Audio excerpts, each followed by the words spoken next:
The Agenda with Steve Paikin is made possible through generous philanthropic contributions from viewers like you. Thank you for supporting TVO's journalism. It might be the hardest thing they ever do. Overcome addiction. Tonight, how some in Ontario are trying to kick their habits. Then, Dr. Eileen de Villa explains why the Toronto Board of Health is asking Ottawa to decriminalize possession of small amounts of illicit drugs. It's Thursday, January 20th, and that's all next on the agenda.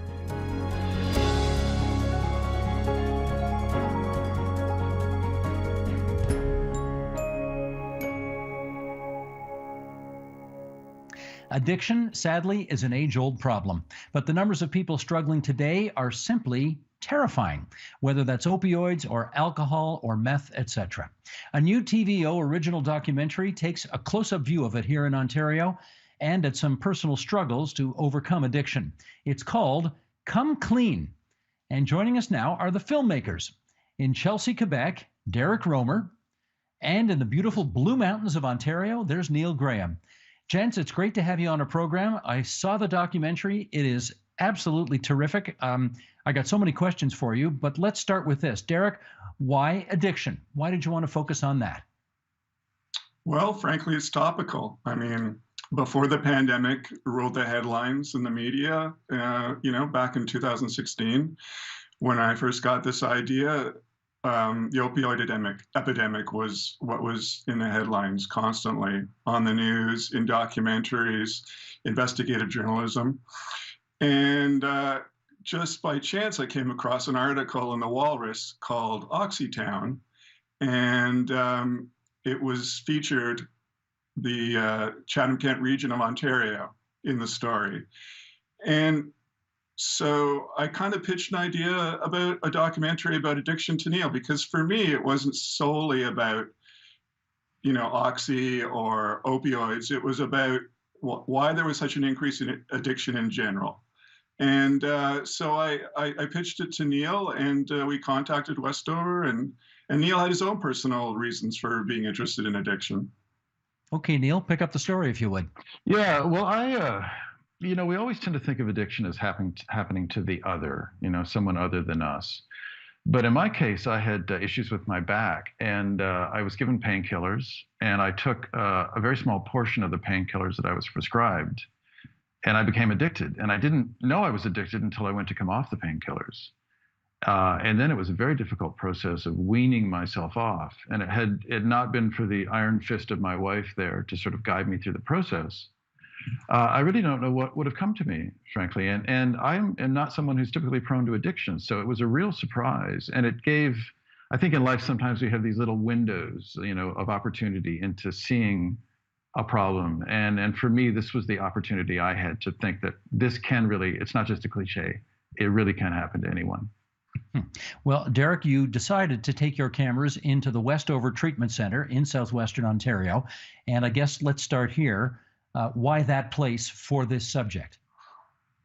Well, it was mentioned in that article in the Walrus that I mentioned earlier. And so it was a place to start. It was just like, let's go down and see if there's a story here somewhere. And Neil contacted Westover, and they were happy to meet with us. And over the course of many discussions over a year and a half with the staffers there, we came up with what would become Come Clean. And, they eventually offered us full unfettered access to their facility. And that was a huge thing. Just for that reason, we picked Westover, because they were willing to help us in any way they could to make this film. Now, of course, Neil, when you're making a documentary, access is key. And I wonder, when they said to you, yeah, sure, bring the cameras in to focus on people who are at the worst chapters of their lives, dealing with untold misery, by all means, bring your cameras in. How'd you react when you heard that? Well, I was pretty happy. I mean, access is all in documentary, as we know. Any kind of journalism requires that access. I mean, one of the biggest challenges we had with Westover is trying to the logistical issue of trying to figure out how to do it. Because one thing about the process of getting into Westover is clients only know a week or two in advance when they've been accepted. So unlike a typical documentary where we get to know someone, we film something, and then you take it to broadcasters, in this case TVO, we didn't know any of that. So we met people once. We drove all over southwestern Ontario in my old Jeep, met everyone once, and then the next time we saw them, they were giving urine samples to prove that they were clean to get into rehab. So it was incredibly intense, thrilling and daunting equally. It was an amazing process and challenging in the best way. Anybody say no to you, Neil? There were only a couple that did. There was a person, I think, who was involved, and this was a surprise because I thought, you asked 50, 35 are going to say, "Are you kidding?" But in our case, I think there were only one or two, including, I think, one person who wanted to do it, didn't do it because they were involved in a custody battle, and there were some other issues that they couldn't do it. But everyone else said yes, and they created a group, the designated group specifically for the documentary. So we just embedded in the documentary, stayed in Westover with everyone else for 3 weeks straight through, to show them, because it didn't seem fair that we would be able to leave and come back. That seemed, if you're in, you're in, and we're the kind of filmmakers that are in for the long haul. So you guys were all in. Okay. Derreck, tell me this. I presume when you are shooting people who are undergoing, as I suggested a moment ago, some of the worst misery of their lives, you have to take particular care in the way that you shoot that. Can you talk a bit about that? Yeah, I mean, my big concern was impeding their recovery. I mean, that was a huge thing for me, was doing something that would somehow impede their recovery. And so we were always very conscious of that, both of us, and always talked stuff through with whoever we were going to film and made sure that they were cool with it. And surprisingly, they always were. I mean, there were very few times where anybody said, "No, I don't want you to film this part." Neil, can you pick up on that? Why would people be open to, or at least what did you take away as the reasons why people would be open to having you share with thousands of people their misery in living color? Well, there's an old adage, I think, Steve, that goes that everyone wants to tell their story. They just want to make sure it's to the right person. And I think when people meet Derreck and I and they realize that we're serious and this is what we do, and I think there's a degree of comfort. A lot of, documentary filmmaking is not, I mean, I'm horrible when it comes to things technical. Thank God Derreck can bail me out mostly. But really the point of being a documentarian is making people feel comfortable and making them feel that they can tell these stories. And as soon as that process gets going and the more comfortable they become with us, things just come out and people will tell you things that they often didn't intend to tell you. That happened a few times in the film. And part of it is just being there and being open. And after a while, you're no different than the wallpaper. You're just there and they just open up. It's an amazing process. And every time it happens, I'm shocked and thankful. Yeah, Derreck, can you pick up on that? Because I've talked to documentary filmmakers in the past who have used that expression. Once you're there so much, you just blend in, and after a while, people forget the cameras are really there. And I always find that hard to believe, because if you're melting down and in tears over one of the most miserable moments of your life, how do you not notice that there's a film crew standing 5 feet over there?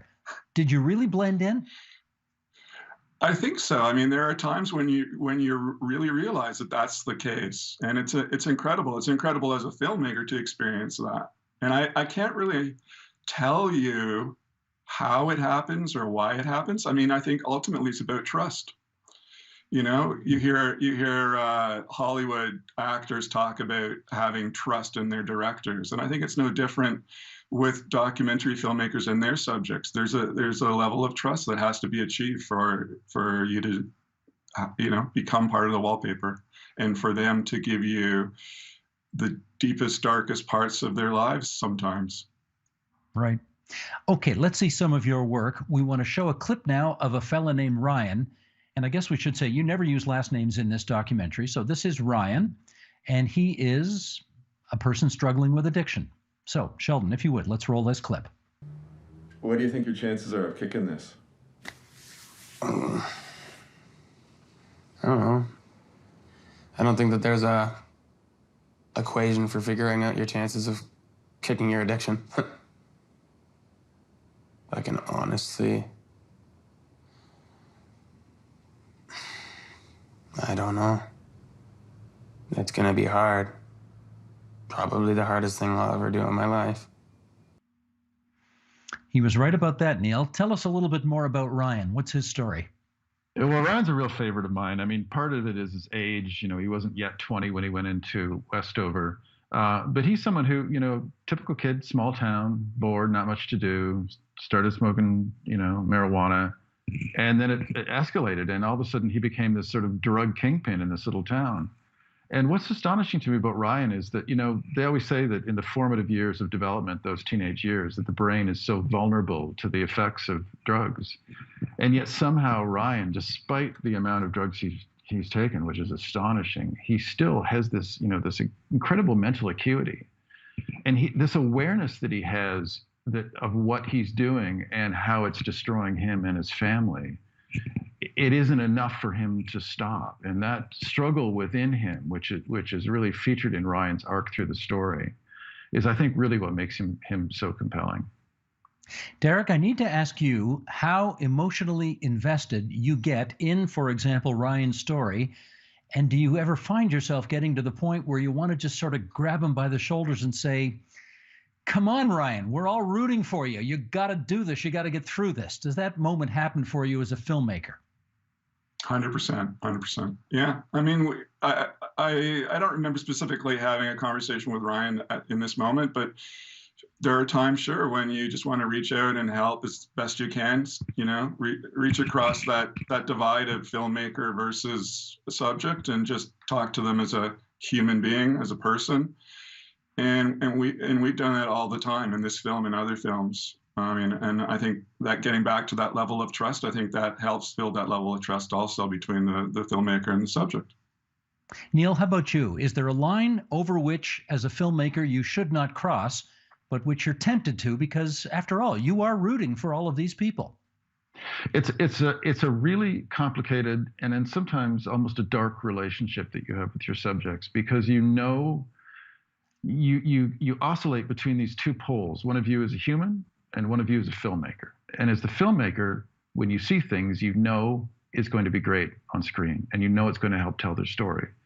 And then the other part of it is, yeah, you want to just, you know, I'm a father to a daughter who's just a couple of years younger than Ryan. And, you know, you want to reach across and grab him, you know, and stuff him in the back seat and take him where he can get help. And so it's very difficult going back and forth, but it's a strange relationship because all of a sudden you're editing the film and you start to see the people as almost characters in your film, at least equally as much as they are people that you've met. So it's a very complicated dynamic between filmmaker and subject.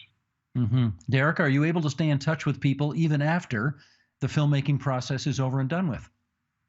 Sometimes. I mean, you know, some of the folks that were in Group 1313, as soon as they left, they kind of stopped being in communication with us. And some of the main subjects are still in contact with us, and they reach out to us on social media, email. And, you know, it's up to them. We've invaded their privacy for over a year, and so if they want to continue contacting us and sharing their story with us, we're happy to listen. But it depends. Mm-hmm.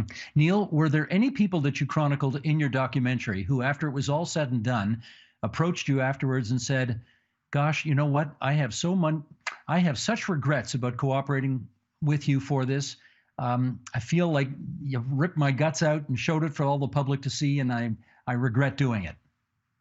You know, you're always waiting for that call, but no, it doesn't happen. Oddly enough, it doesn't happen. At least in this case, it didn't. You know, and we tried to, you know, part of due diligence in being a documentarian is being honest about, you know, this thing that we do. And, you know, people are going to see it. People are going to run across it.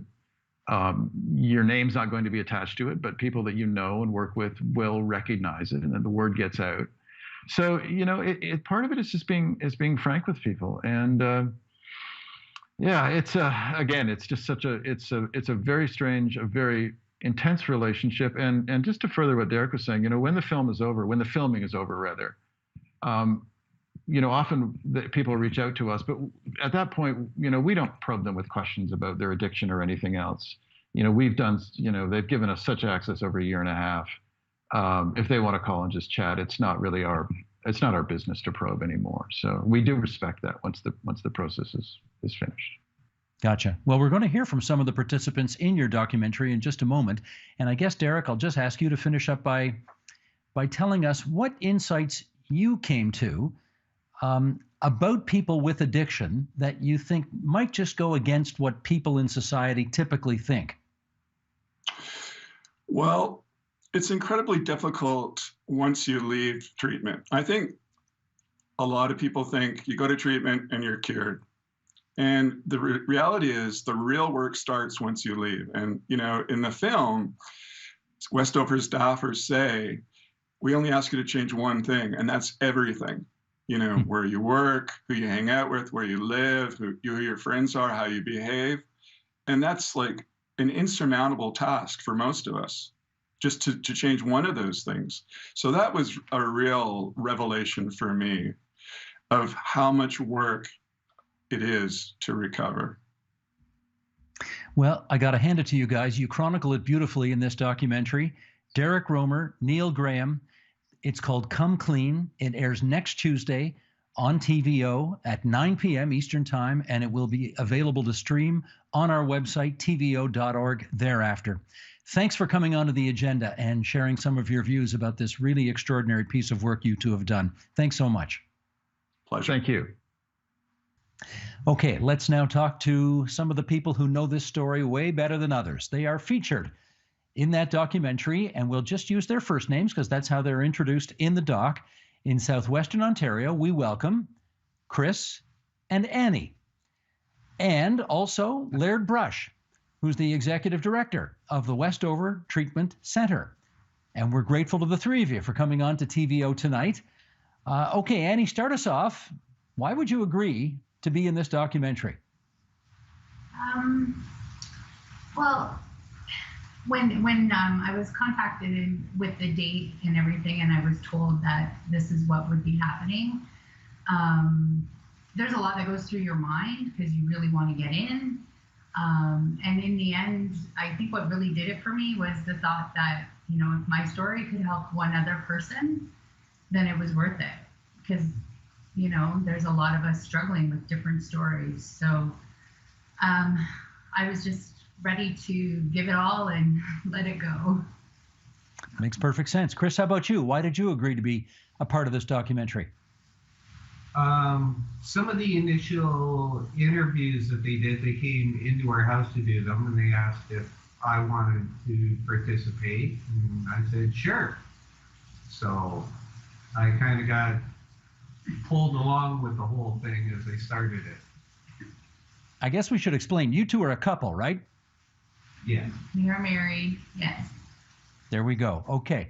Laird, let me get you to pick up the story from this point of view, and that is, what do you think separates your approach at Westover from other addiction centers? Well, I may be a little biased, but I think we're the best at what we do in the entire country. But Westover uses a combination of approaches to treatment. We use a cognitive behavioral model. We use group therapy. We use peer counseling and one-on-one counseling with addictions counselors, and of course the 12-step model. And I think that blend of treatment approaches makes us unique and is a big part of our success. And let me do a quick follow-up with you, Laird. Your program's, it's less than 3 weeks long, right? 19 days, something like that? Yes, it is, yes. I mean, you're asking people, or you're encouraging people, you're helping people to overcome issues that they've had in their lives for years, and you get them for 19 days. How does that work? It is a very intense program. There's no doubt about it. Length of treatment, I don't think is necessarily translate into success. Westover is a very intense program, but no matter how long you're in treatment, eventually you have to go back out into the world, back to your life, and try to maintain your sobriety and live in recovery after that. So it's a matter of taking the tools you learn while you're in treatment and putting them to work. So you can be in treatment for 3 months or 6 months or a year and still have to go back to the world, right? And I think our program is very intense. I do ask them, and I think I say this in the documentary, we only ask them to change one thing, and that's everything. And what they come here to do is to change the way they think, the way they feel, the way they behave, where they work, where they live. All of it needs to be considered, because whatever they were doing up until coming into Westover obviously wasn't working for them. And that's a huge thing to ask of anyone, and I understand that. But it's very intense. We're very good at what we do, and I think our combination of approaches is what makes us so successful. I remember when you said that line, and I could just imagine all the people that you were talking to at the time, who all have their demons, all thinking, oh, the only thing I need to change in my life is everything. Sure, I'll get right on that. That'll be a breeze. Okay, Annie and Chris, I got to ask you, when you first heard him say that, the only thing we want you to change is everything. Annie, what did you think? At first, I was like, I can do that. But, your people, place, thing, everything was my husband's, where I lived with my husband. It became very overwhelming very quickly. But at the same time, I like a challenge. So yeah, it's words to live by. It's quoted multiple times because it resonated with everyone. I think everyone that hears that, that's kind of a, ooh, okay, this is real. Annie, it's so unusual for me actually to be asking such deeply personal questions to people on this program, because we don't normally do that. But given that you have sort of exposed your life in this documentary for so many people to see, I guess I'm going to use that license to ask you a bunch of questions I normally wouldn't. So let's start here. What was your addiction? My addiction? Entering rehab, it was alcoholism. I was on a very quick path to death. So alcoholism, but I have a history of all kinds of, obviously, food addiction. I realized while we were there that I was like a drug addict who might not have ever done drugs. I was a cocaine addict who'd never done cocaine, but I know if I touched it, I would have been gone. I've had gambling issues in the past. I am an addictive personality, so I'm not going to say I have one addiction. I'm an addict. Gotcha. And Chris, how about you? What was your addiction? Alcohol. And when I ask the question, do I say what was your addiction, or should I be more accurately saying what is your addiction that you are still struggling with? I don't know. You tell me. Well, it is my addiction. I mean, it's a disease I'm going to have my entire life. I'm not drinking, which means that is my treatment for my disease. So, but it's still there. I cannot go back to drinking because I would end up in the same situation that I was in before I entered treatment. And you didn't like that place? No. How many days have you been sober? I've been sober just over 19 months now. 19 months. Okay. And Annie, how about you? Oh, I'm coming up on 24. I did have a relapse. So April will be my 2 years again. Congratulations to both of you. Let's show a little bit of the work that you allowed those filmmakers to do. Here is a clip of Annie reading a letter to her addiction. Sheldon, roll it if you would. Dear addiction, I'm not sure how you crept into my life. In all honesty, I think you've always been my life. Food, alcohol, gambling, drugs, there's no one thing that was worse than any other. You were comforting, fun, and there for me when I needed to hide from the shame of my life circumstances. You also slowly killed me, took away any self-worth I may have achieved, and turned me into a solitary, lonely, desperate little girl. Annie, that's a very blunt, honest, intimate letter. Why did you write that letter?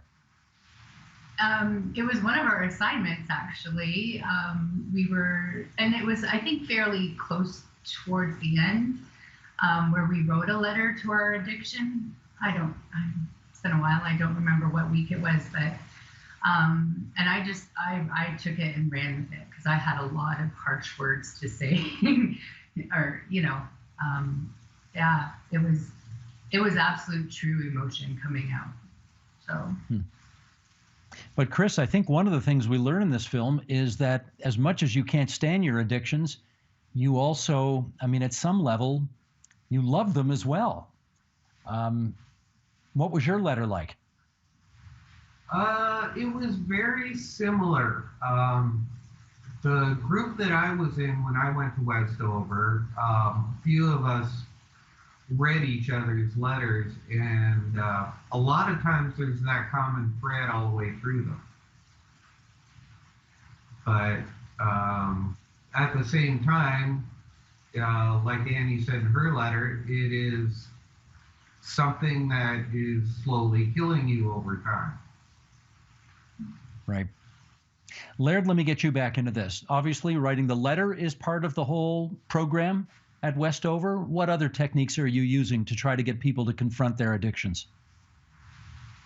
Well, getting back to changing everything, what we try to teach our clients is how to live a life without any mind-altering substances. So the letter to the addict is really a way of, it's a Dear John letter to the disease. It's kicking the disease to the curb, and it's reaffirming that we don't need substances to live and to move on.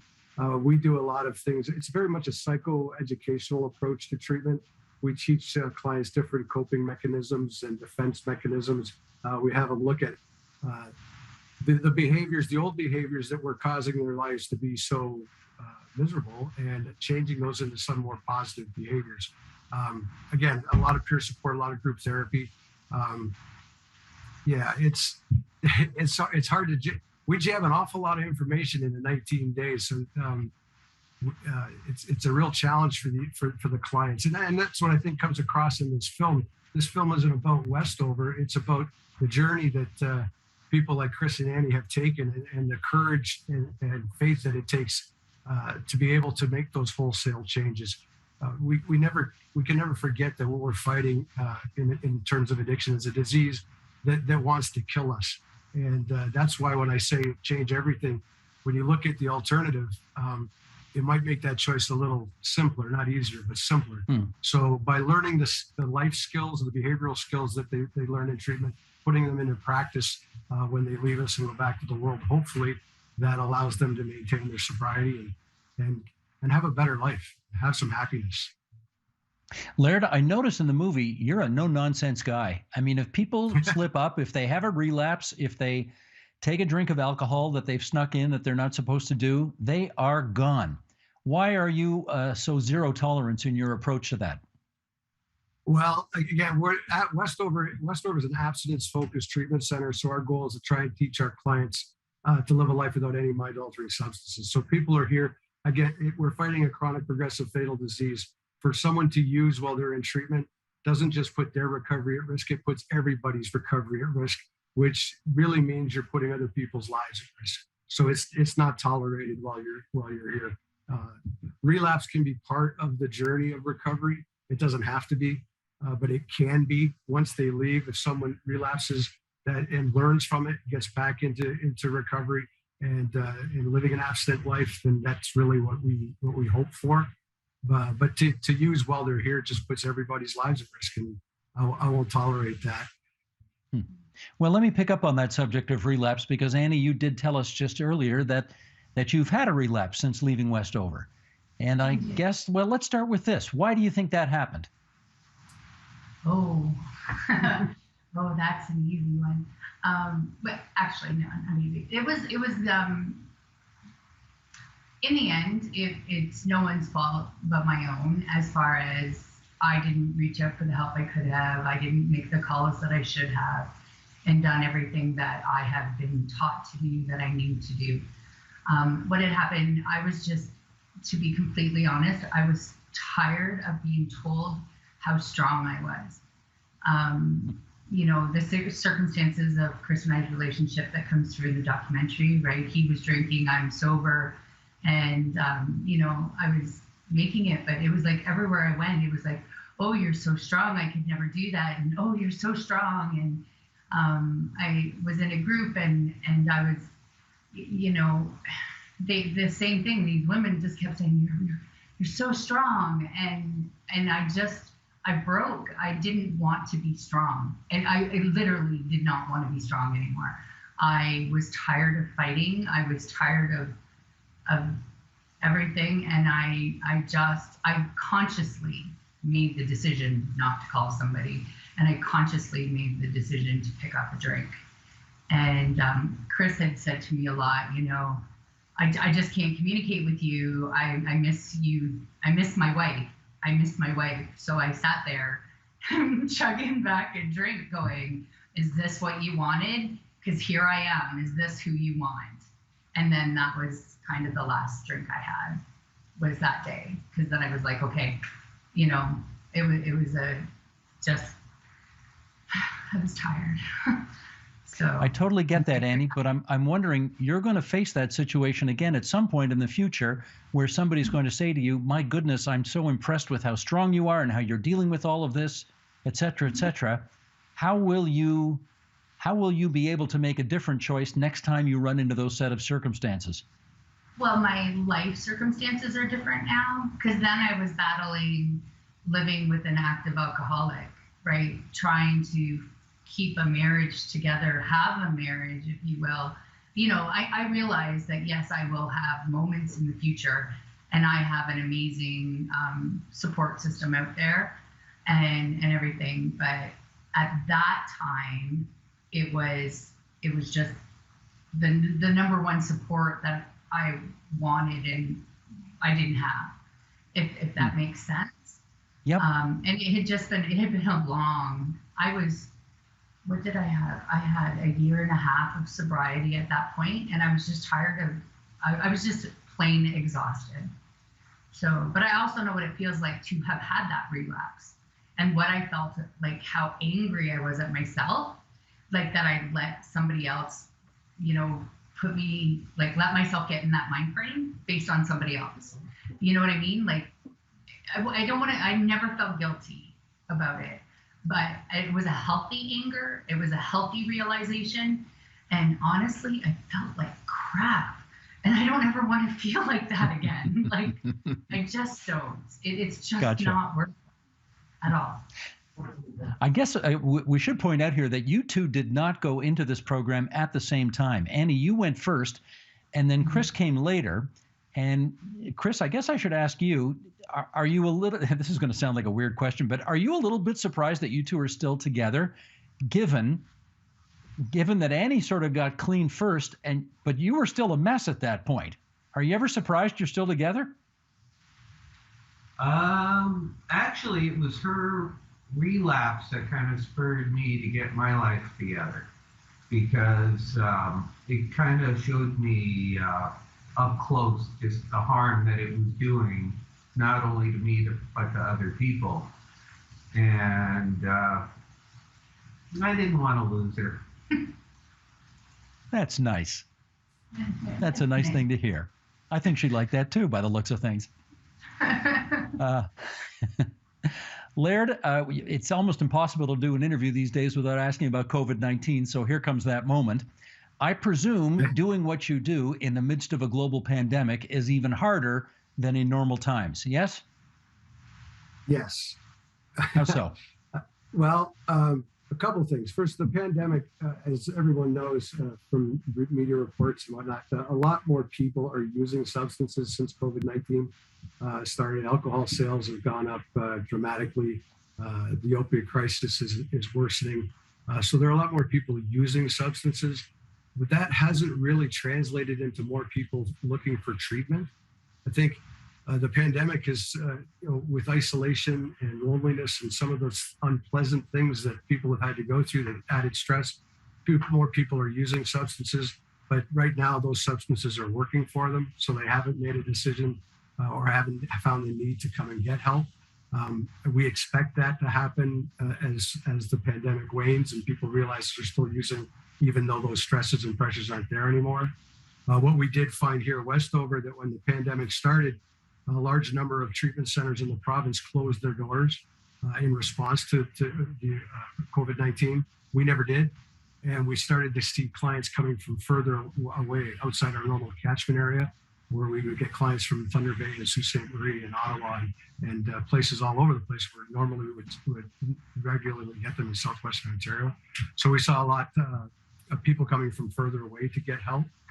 Right now, because we tried, again, the center has stayed open and safe through the whole thing, and we're determined to stay that way.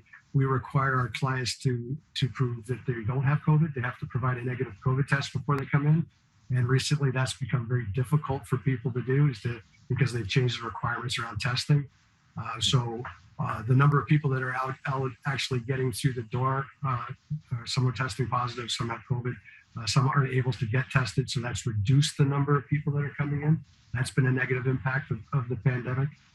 A lot of positives have come out of COVID-19 in terms of treatment though too, because we've transitioned a lot of our programming into the virtual world and on Zoom platforms to be able to access people that can't get here for whatever reason. But yeah, I expect to see a real surge in people seeking addiction and mental health help as the pandemic starts to wane and people start realizing that those coping mechanisms, that the alcohol or the drugs that I was using to cope with the stress and the hurt and pain and isolation of the pandemic, even though those things aren't there anymore, I'm still medicating, and that's become problematic. Right. So we've got about a minute left here, Annie, and I wonder, there's every likelihood that there are a bunch of people watching us right now and who will watch the documentary next Tuesday who are struggling with some kind of addiction. And you've been there. So I wonder if you would give them some advice based on your own experience as to what you think they ought to do. It was something that was said, and every one of our counselors kind of brought this up, is how far would you go for your addiction? What would you have done for your drug of choice or whatever? You'd walk a mile in the rain, you'd walk a mile wherever to get what you needed, and it didn't matter. And so, you know what? This is your life. This is your health. This is everything. You are more important than any addiction. So just think, what are you willing to do to get there? Because it's worth it. It really is. I can see that in you too. And I know anybody who watches this documentary is going to be rooting for you guys forever because you're great. So there you go. We want to remind everybody that the world premiere of the TVO original documentary Come Clean airs next Tuesday, 9 p.m. Eastern Time on TVO. And of course, will be available to be streamed on our website, tvo.org thereafter. Annie, Chris, Laird, it's great of you to spend so much time with us here on TVO tonight. Great good fortune going forward. All the best. Thank you. Thank you, Colin. thank you. It's been a pleasure.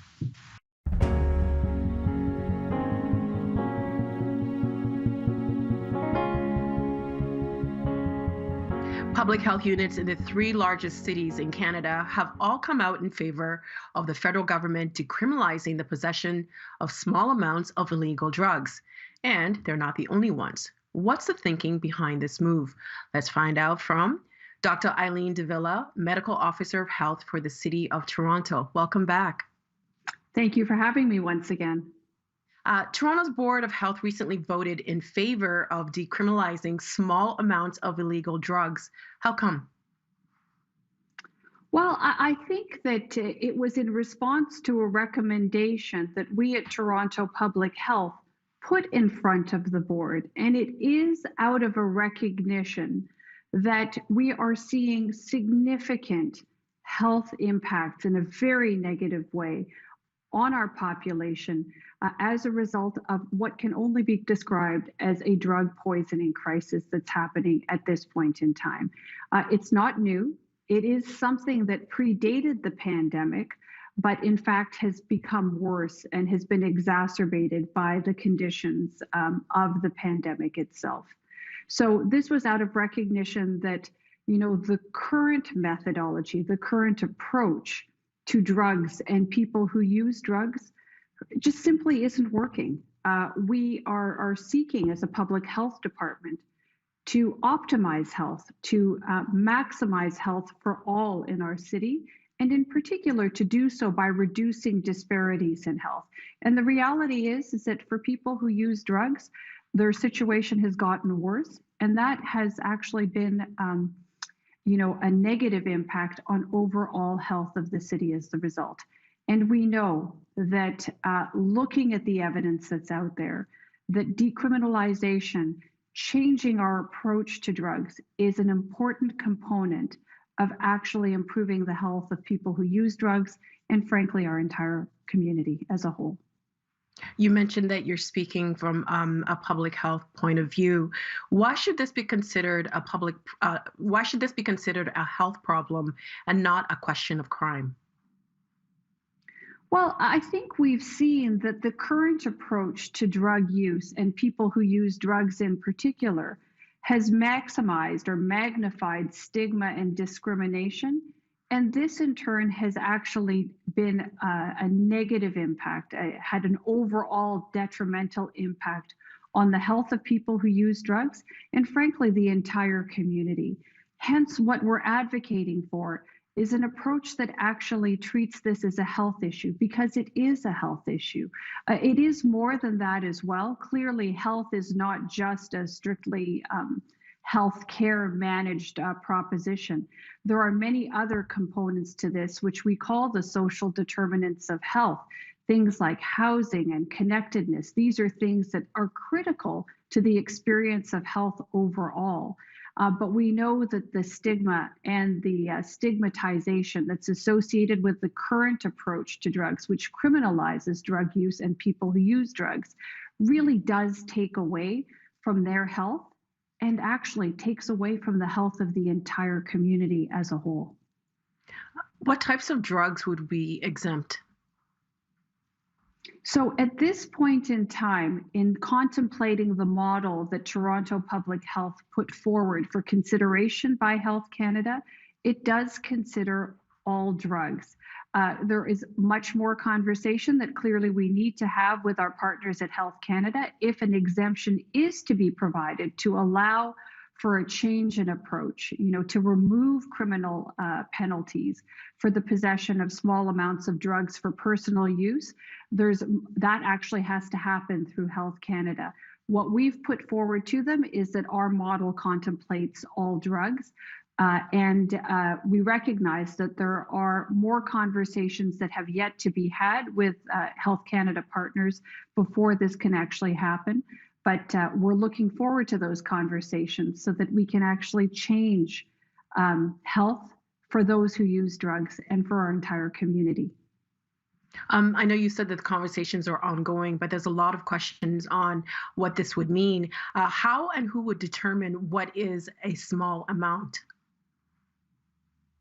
So this is an issue that, as you could well imagine, has a lot of different opinions related to it. This is one subject on which we actually propose an ongoing work group, both of concerned stakeholders, people who use drugs, healthcare providers, law enforcement, and others, along with discussions with Health Canada to actually land what makes the most sense in order to support overall community health. Again, I can't emphasize enough that the goal here is to optimize health for everybody, both people who use drugs and for the communities and their, around them, which includes their friends and families. So I think that this is the kind of thing that does require more conversation with all the relevant stakeholders, so we come up with a model that truly works for our circumstances here in Toronto, and notably for the people of Toronto. I know you said that you want to engage all stakeholders, but we do live in a society where, I still remember that I think it was grade 3 when we did, someone was teaching us not to do drugs, and they had an egg and they put it in a pan. This is your brain on drugs. And I'm assuming that the broader public at large would have to buy into this. So is education a component of this? Yes, I would say that education is an important component of virtually every public health intervention. But Nam, I think it's really worth pointing out that the conversation around drugs has changed significantly in our society. I think there's an increasing understanding that this is an important health issue, and it's one that should be dealt then as such, rather than treating it as a criminal issue. And in fact, the kind of conversation that we're having right now simply wouldn't have been possible as recently as just a few years ago. I note that, for example, the Canadian Association of Chiefs of Police, the Ontario Association of Chiefs of Police, have spoken in favor of managing drug use as a health issue, more so than as a criminal issue, and really have put forth support for decriminalization. Ontario's big city mayors have also expressed their support for this kind of action, recognizing that we are talking about a health issue, what is fundamentally a health issue. So I think that there is an openness, there's an increasing understanding, and especially with what we've been through for the past 2 years with the pandemic, I think there is a unique sensitivity and an even more developed understanding of how significant this is and why we need to take this type of public health approach that really puts the focus on people and what really drives their health. And I guess also immediacy. What's the timeline like for this getting approved by the federal government? Well, Nam, that might actually be a question better posed to our federal government partners, as this really is in their responsibility. But I can tell you that we're very keen to work with them to make sure that we're addressing any questions that they may have.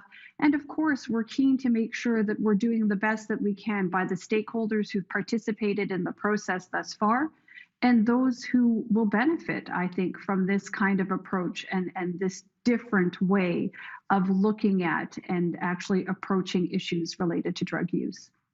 You mentioned the opioid epidemic in Toronto. What's the situation like on the ground? How bad is it? Well, I feel for so many people, we have lost far too many lives at their peak. These are people at the prime of their life, losing their lives to frankly what is a preventable cause. And we know it has been significant. I think about, our situation here in Toronto, which of course, as I mentioned, predated the pandemic. But when we look at, the most recent years for which we have data, when we look at 2020, we had 843 suspect drug-related overdoses, which was a 71% increase from the previous year. And looking specifically at deaths related to opioid toxicity in Toronto in 2020, that was 531 deaths, 80% increase from the previous year. And the tragedy is that these are preventable deaths.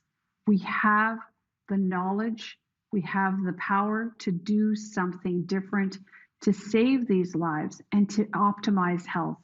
How has the pandemic impacted the opioid crisis in the city? Well, there's no question that, as I mentioned before, the stigmatization and the discrimination that comes as a result of using drugs is part and parcel of it. But I would say that looking at the measures that needed to take place and the kind of advice that people had to follow over the course of the pandemic in order to reduce the transmission of COVID-19, these certainly made the situation far more challenging on the ground.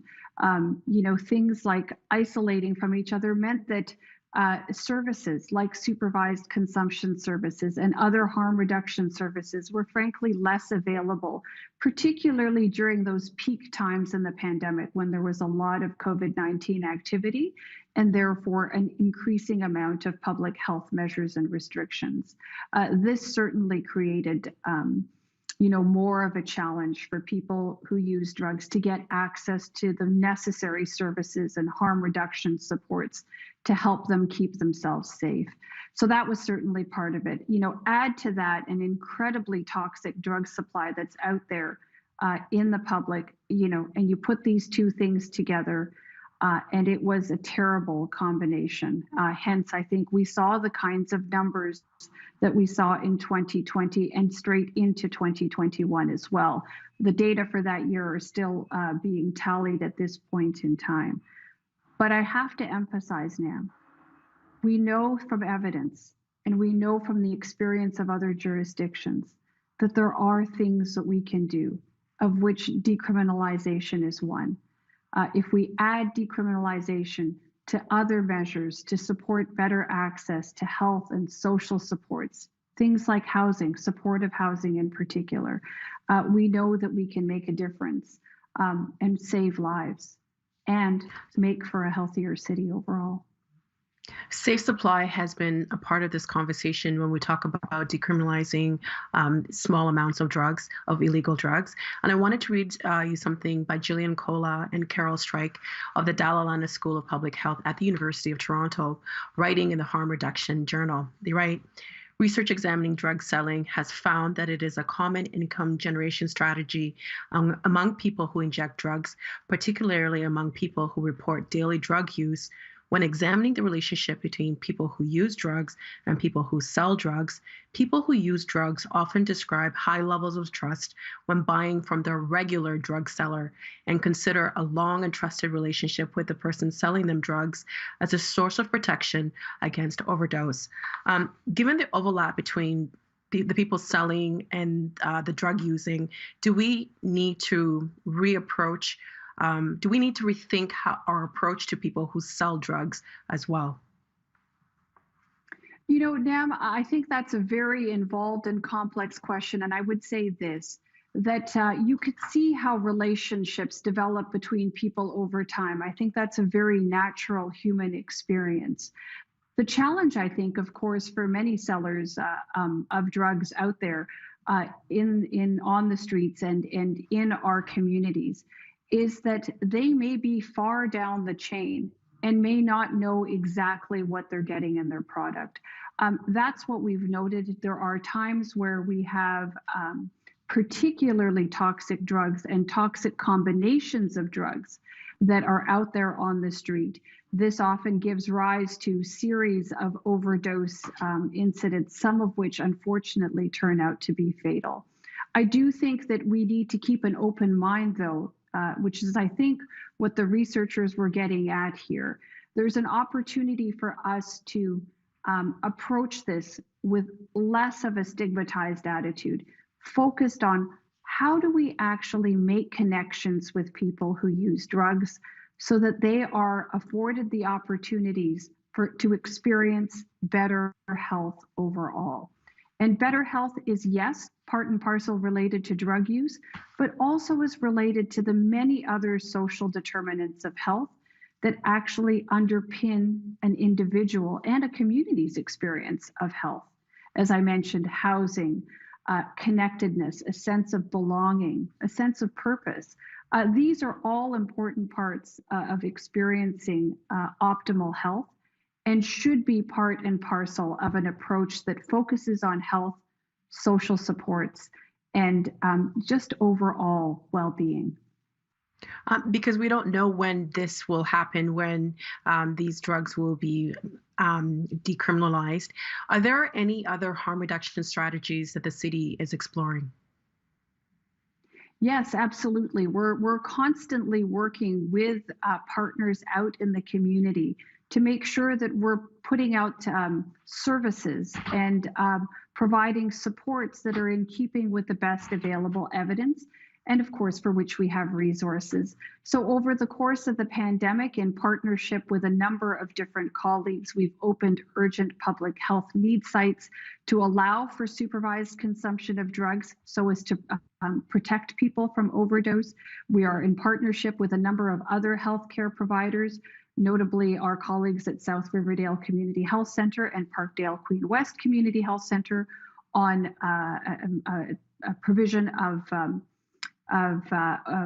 different kinds of hydromorphone, for example, and injectable opioid agonist therapies in order to, one, protect the people who are using them, and two, to study the impact to consider whether these are different strategies that can help protect lives and improve health overall. We're using technologies and testing out technologies to see what we can do about alerting people when they're using drugs or when we suspect there may be an overdose. There's all kinds of things that we're doing in partnership with other healthcare providers and with people who use drugs to make sure that we're doing the best we can to prevent the loss of life and ultimately to protect and promote health. We have about 30 seconds left, and you said that the conversation around drugs has changed a lot in the past few decades. If this were approved, would it make Toronto a more attractive market to sell and consume drugs? You know, I think that there is that possibility that exists, but I think that the benefits of having, stronger, healthier communities that are characterized by less stigma and discrimination will counter that. I think it's important that we think about all the consequences of the different decisions that are taken, but really are focused on overall health and what we can do as based on the evidence to improve that. That's been the experience of other jurisdictions that have taken this step, that they are actually seeing better outcomes as a result of having moved towards decriminalization. And I would hope that we'll have the opportunity to enjoy the same benefits here in Toronto. Dr. de Villa, thank you so much for your time, and thank you for all the hard work that you've been doing throughout this pandemic. We really do appreciate you making time for us tonight. Thank you. Thank you, Nam. That is the agenda for Thursday, January 20th, 2022. Tomorrow, vaccine mandates, the trucking industry, and you. I'm Nam Kiwanuka. Thank you for watching TVO, for joining us online at tvo.org, and we'll see you again tomorrow. The Agenda with Steve Paikin is made possible through generous philanthropic contributions from viewers like you. Thank you for supporting TVO's journalism.